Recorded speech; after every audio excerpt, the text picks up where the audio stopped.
answer was yes. And then another time was we should do it with Europe, and the answer was yes. And the next time we should do it with the UK, and the answer was yes. In this interview, you said there was pushback. Yeah. Where did that pushback come from? No, it wasn't, and that was the wrong choice of words. You know what it was? When people discuss, not necessarily in front of the president, when people discuss, they say, well, you know, this is going to have maybe a harmful effect on this or on that. So it was a poor choice of words. There wasn't anybody saying, no, you shouldn't do that. Are you doing this voluntarily, or did the No, president I'm doing it. advise Everything I do is voluntarily. Please, don't even imply that. Okay. So, Mr. President, the question By the is... way, the travel ban, that was earlier. The travel ban was done earlier. And if you look at statistics, I happen to write a couple of them down.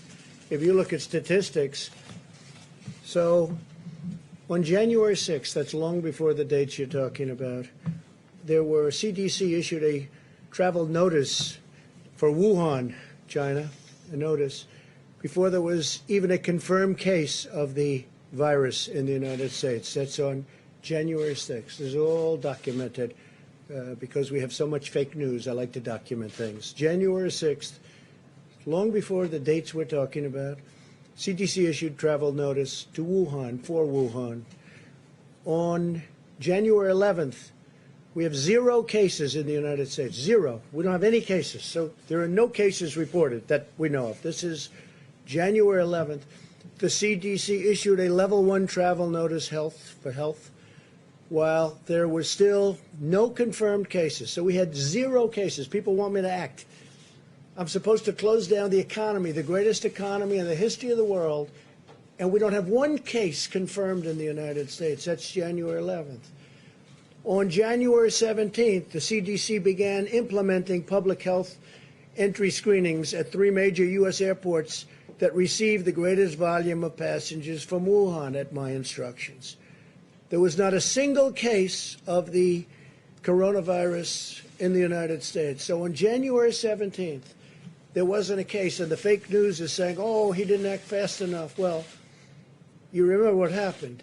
Because when I did act, I was criticized by Nancy Pelosi, by Sleepy Joe Biden. I was criticized by everybody. In fact, I was called xenophobic.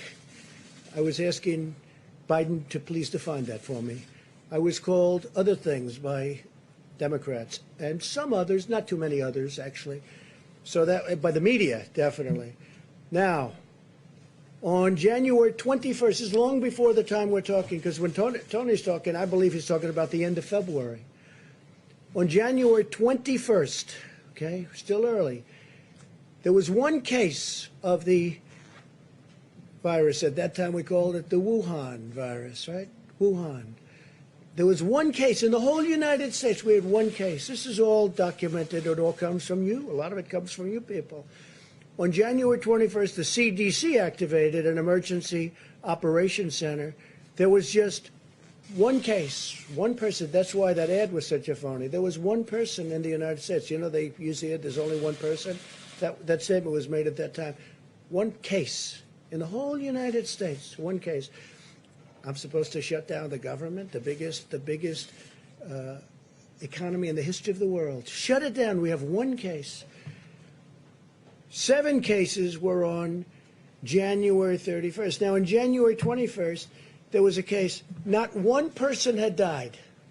You heard that, Steve, right? Not 1 person. So we have this massive country, the United States of America.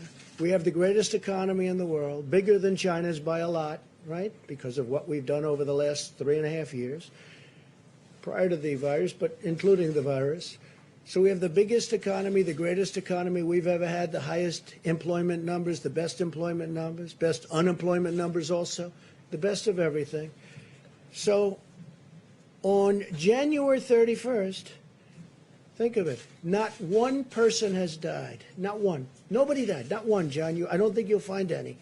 This is reported by CDC, confirmed by the news, which doesn't mean anything to me because they don't tell the truth.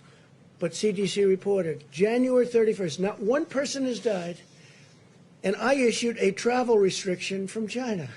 Think of it. So nobody died, and I issued. You can't get earlier than that. So we have nobody died, and I said, China, you can't come in. I'm sorry. Because I saw what was going on. It wasn't so much what I was told. it was that I saw what was going on, and I didn't like it. But I didn't speak to Tony about it, didn't speak to very many people about it. I didn't like it. So what did I do? Ready? January 31st, in the United States, not one person had died because of the Wuhan virus. So I issued travel restrictions on that date, even though nobody died, and I got brutalized over it by the press because I was way too early. I shouldn't have done it. Brutalized by the press. But, you know, sort of I've been brutalized for the last 4 years. I used to do well before I decided to run for politics. But I guess I'm doing okay because, to the best of my knowledge, I'm the President of the United States, despite the things that are said.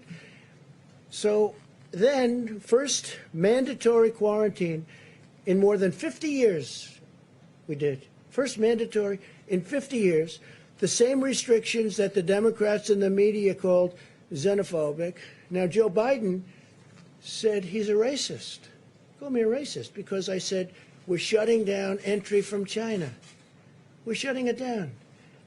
He called me xenophobic, and he called me a racist and other things. Since then, on a Friday night 2 weeks ago, Joe Biden issued a statement. It wasn't him. He didn't write it. I'm sure he doesn't even know that it was issued. But the people from his campaign, who are smart, people that write those little PR releases are pretty smart, reasonably good. Not the best, but they're not bad. But they issued a statement saying that Joe Biden agrees that that President Trump was right to close it down to China. Now, he did that. Now, he issued it on a Friday night. We've all heard about that, John, Friday nights, right? In fact, his was later Friday night than I ever released mine on Friday nights, okay? So he did it pretty late. I mean, you know, like at 11 o'clock in the evening or something. You know, it's pretty late. Anyway, so Joe Biden issued, and it's one of those things. But in February, Nancy Pelosi said we should come to Chinatown. This is late February. Come to Chinatown. We think it's very safe. Come here. Let's all have the big parade, Chinatown parade, probably referring to San Francisco. And that's it. But I took this action early. And so the story in the New York Times was a total fake. It's a fake newspaper, and they write fake stories.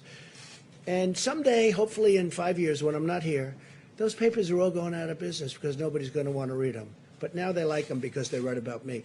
Now, with that, I have a couple of we have a few clips that we're just going to put up. We could turn the lights a little bit lower. I think you'll find them interesting.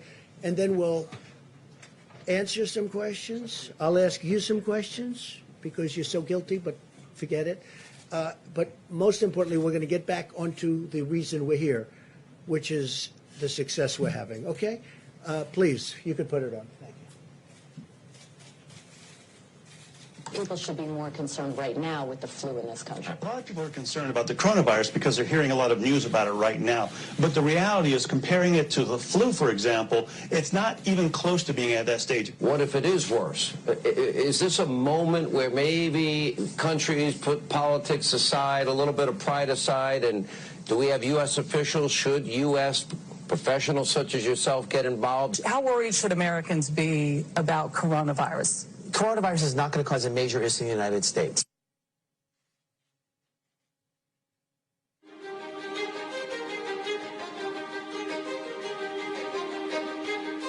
Well, we've asked them to accelerate whatever they're doing in terms of a vaccine.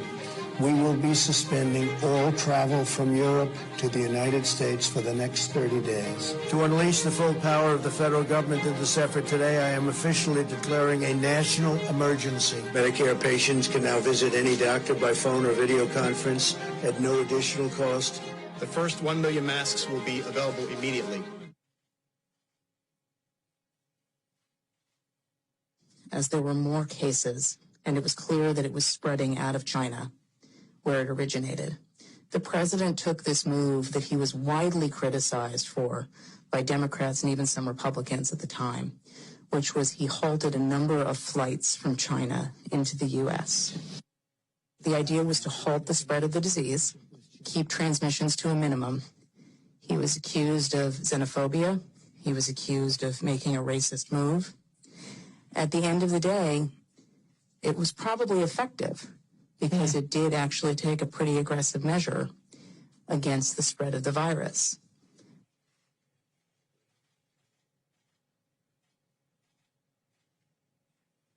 His team is on it. They've been responsive late at night, early in the morning, and they've thus far been doing everything that they can do, and I want to say thank you, and I want to say that I appreciate it. He returns calls. He reaches out.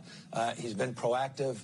We got that Mercy ship down here in Los Angeles. That was directly because he sent it down here. 2,000 medical units came to the state of California, these FMS, these field medical stations, and that's been very, very helpful. The president has been outstanding through all this. The vice president's been outstanding. Members of the coronavirus task force, very responsive. We had asked if we could have, New Jersey could have access to a piece of the beds that are on the USNS Comfort, and the president came back, called me a few minutes before I walked in here to say indeed they would grant that to New Jersey. So that's a big step for us in addition to all the other capacity.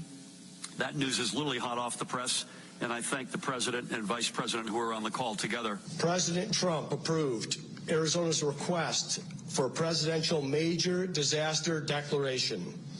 I want to thank the president for a quick turnaround. We requested this on a Wednesday, and we had approval by Saturday morning. And we are grateful to the administration for their continued support and responsiveness. Well, first of all, I want to thank the president and the vice president for doing a really good job of communicating with all the governors. So we could give you hundreds of clips like that from governors, including Democratic, or Democrat as I call them, governors, which is actually the correct term. We could give you hundreds of clips just like that. We have them. We didn't want this to go on too long, but I just want to say, it's it's very sad when people write false stories like, in that case, I guess it was gotten most